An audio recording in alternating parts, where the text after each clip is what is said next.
So I'm filling out this formula where I want to combine the unit sold and unit price and get a total revenue. And this is a formula B2 times C2, but I want to fill this down, and I could copy paste this all the way down if I have hundreds of rows that might take a while. I could also do one of two things that are very, very quick. One is this dot on the bottom right. If there is actually data filled in this C column and the column next to it, I double click, and just doing that will fill down all the way. There is one more way. I could select all of the rows that I want to fill down on, and I can use Command D shortcut.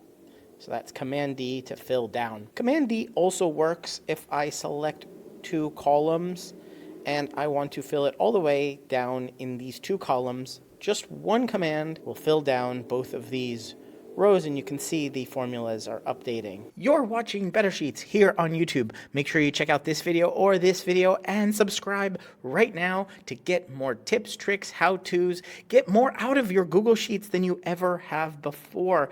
I'm excited to be making a ton more videos here. Ask me questions down in the comments and I will answer them in future videos. But for right now, right here, one of these videos is going to be your next Google Sheet.